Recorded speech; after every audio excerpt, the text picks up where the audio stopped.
Hey guys, what do you see when you open YouTube and you search for nutrition advice? What used to be vegans defending their ideology and trying to convince you why it's more ethical to avoid animal products now seems to have shifted to focus on carnivores. Yes, people only eating meat. The diet gained popularity through several influencers over the last few years, like Dr. Sean Baker, the Steak and Butter Girl, or Dr. Ken Berry. Initially, it was meant to help people get rid of chronic health problems and autoimmune issues.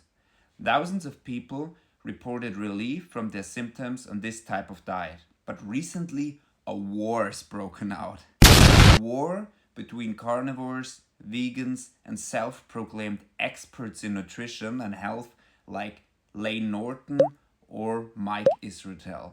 Now, what happened?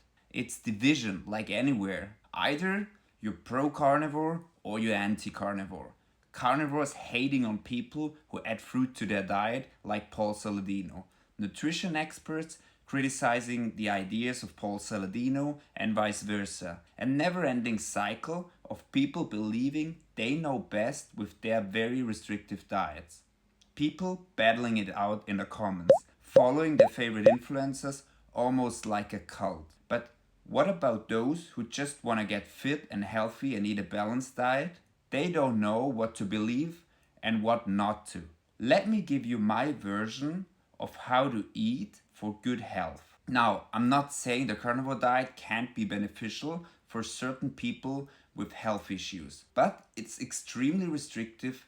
I tried it myself for 21 days. I felt good, but not really better than I did on my more balanced diet. The cravings were huge, and it just wasn't something I could keep up with. Now, what about the animal-based diet? This one got popular through Paul Saladino.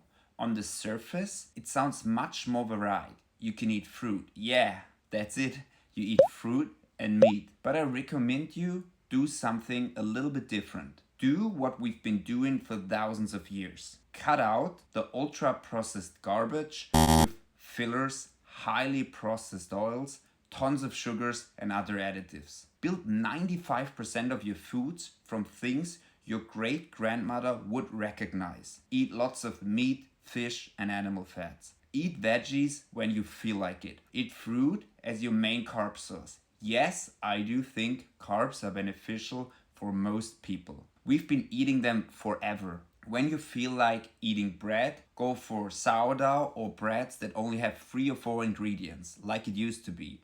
Or better yet, make your own bread. On an animal-based diet, many people experience intense cravings for bread at some point. We've been cultivating grains for about 10,000 years, and it definitely influenced our DNA. Depending on where you grew up, bread is a part of your culture. It's not some evil thing to be vilified. Just stay away from ultra-processed breads from the supermarket. What about the final 5% of your diet? Eat that piece of chocolate.